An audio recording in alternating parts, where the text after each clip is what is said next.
أول مرة في كينيا.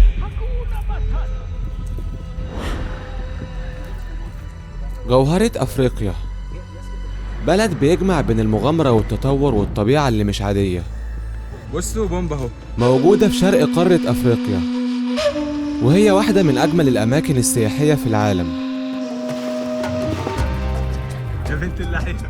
بتشوف فيها ميكس عجيب بين البرية والحداثة، وتعتبر بيت لعدد كبير من الحيوانات البرية زي وحيد القرن، أول مرة في حياتي أشوف وحيد القرن، والزرافة وحيوانات تانية كتير.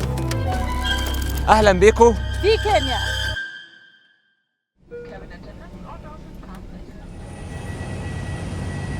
وصلنا نيروبي. أول مرة أخد شنطتي من على السير.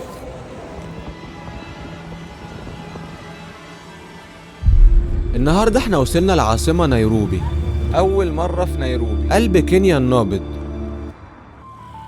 وكانت في الأصل مستنقع مهجور، ولكنها اتحولت لمدينة عصرية وبقت واحدة من أسرع المدن نمواً في أفريقيا. اتطورت بشكل رهيب جدا وبقت مدينة عالمية وغنية جدا، واللي بيميزها إنها العاصمة الوحيدة في العالم اللي جواها محمية طبيعية جوه حدودها، هاكونا ماتاتا.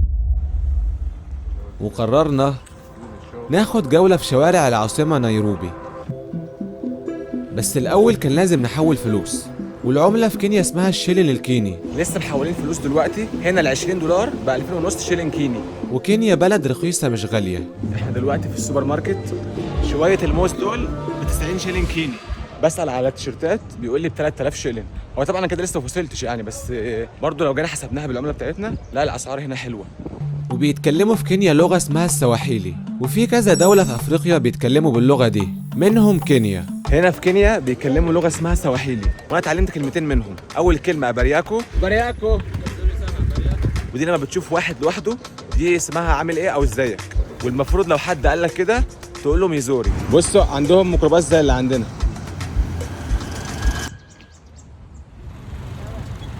في حاجة غريبة قوي هنا، أنا حاسس الألوان هنا زاهية أكتر، وكمان العربيات ما عليهاش أي تراب. في بقى كلام تاني، في مثلا زي كلمة أسانتي، دي لما تعوز تقول شكرا لحد المفروض ترد عليها بكاريبو. كلمة تانية بقى ومشهورة قوي وكلنا عارفينها، وهي هاكونا ماتاتا، معناها يعني مفيش مشكلة. ودلوقتي هنشوف نيروبي من زاوية تانية خالص، لأن زي ما هي متطورة جدا فيها جانب تاني مختلف تماما، تجربة مش هتشوفوا زيها في أي مكان تاني في العالم، لأن نيروبي هي العاصمة الوحيدة في العالم اللي تقدر تشوف الحياة البرية جوه حدودها.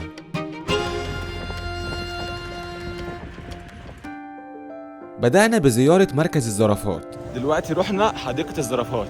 المكان ده واحد من أكتر الأماكن المتميزة في كينيا. لازم قبل ما نخش نغسل إيدينا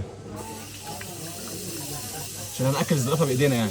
بيجمع الزرافات من نوع روثشايلد، وهي واحدة من أندر أنواع الزرافات في العالم، من الأنواع المهددة بالانقراض. هنا في المركز بتقدر تقرب منهم وتتفاعل معاهم. أكل الزرافة. ومن المعلومات العجيبة اللي عرفتها عن الزرافات إن كل زرافة عندها نمط في جلدها زي بصمة الصباع عند البشر. مفيش زرافة في العالم عندها نفس النقشات اللي عند التانية. وكمان إن لسان الزرافة طوله حوالي 45 سنتي، بيستخدموه عشان يوصلوا لأوراق الشجر العالية، وكمان عشان يلحسوا إيدك وإنت بتأكلهم. الزرافات هنا ودودة جدا، هتلاقيهم بيقربوا منك بكل فضول، ولو مش مركز بص حرامية ممكن تلاقي واحدة بتسرق الأكل منك. بومبا اهو. المركز ده مش مجرد مكان سياحي، لا ده ملجأ لإنقاذ النوع النادر ده من الزرافات عشان يرجعوها تاني للبرية. مركز الزرافات كان تجربة مش عادية بصراحة، التجربة ممتعة جدا. تعالوا بقى نشوف هنعمل ايه تاني. لكن دي مجرد البداية، المغامرة الحقيقية لسه مستنيانا في قلب البرية، في عالم مفتوح بدون أي حواجز أو أسوار. دي بقى العربية اللي هنطلع بيها السفاري.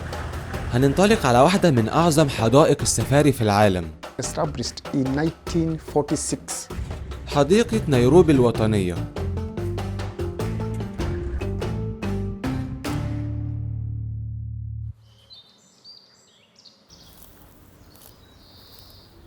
تعال اوريكم احلى سفاري في العالم. وفي الاصل كلمة سفاري نفسها جاية من اللغة السواحيلي ومعناها رحلة، لكن في كينيا السفاري مش مجرد رحلة. دايما بسمع عن السفاري في كينيا، دي تجربة مش عادية في قلب الحياة البرية. You have a lion, lions, buffaloes. يا ترى ايه الاحساس لما تشوف الحيوانات البرية في بيتها من غير اي حواجز؟ المكان هنا قوانينه مختلفة تماما. يلا بينا نجرب مغامرة حقيقية في قلب البرية. مع اول لحظة في السفاري كان واضح ان الحياة البرية ليها ايقاعها الخاص، ومن اللحظة الاولى الطبيعة كانت بتكشف عن نفسها. ده اول حيوان شفناه. اول حيوان شفناه هي الغزلان. كانت منتشرة في كل مكان، وده لانهم بيتكاثروا بسرعة. العدد الكبير ده مهم عشان يكون عندهم فرصة للبقاء وسط الحيوانات المفترسة اللي هنا. بندور بقى على حيوانات تانية، واحنا بنتعمق اكتر ظهرت الزرافات. حيوان عجيب وضخم جدا، وكل ما بنتعمق اكتر بنشوف عجايب اكتر. بصوا الزبرة اهو. وفجأة كانت واحدة من أندر اللحظات في الرحلة. أول مرة في حياتي أشوف وحيد القرن. وحيد القرن الأبيض، واحد من أضخم الحيوانات على وجه الأرض، بيتمشى بهدوء أكنه بيتمشى في بيته. شعور غريب جدا إن يبقى بينك وبين حيوان زي ده أمتار قليلة. كنا محظوظين إننا شفناه في بيئته الطبيعية. وبعديه بشوية كان في نعام، أطول طائر في العالم. أول ما شافونا يا بنت اللعيبة جريوا بسرعة رهيبة. تاني مرة أشوف وحيد القرن في حياتي.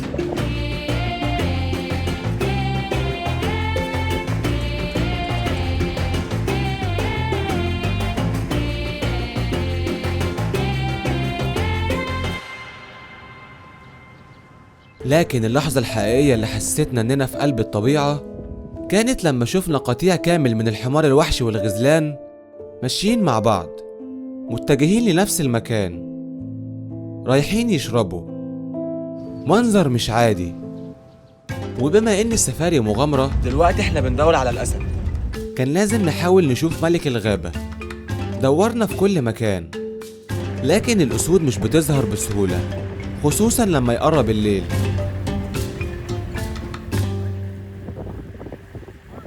وقبل ما نختم الرحلة حصلت واحدة من اللحظات النادرة، مشهد مش بنشوفه كل يوم. فرس النهر بره المية، لأن فرس النهر بيقضي أغلب وقته غاطس في المية. آخر لحظات الرحلة كانت كلها هدوء، كل واحد فينا مستمتع بجمال المشهد. الرحلة انتهت، لكن إحساسها هيفضل معانا للأبد. ودي كانت أول سفرية ليا برا مصر، لكنها إن شاء الله أكيد مش الأخيرة. المغامرة الحقيقية لسه مستنيانا في أماكن جديدة وحكايات تانية تستاهل تتحكي، فاستنوا اللي جاي. سلام.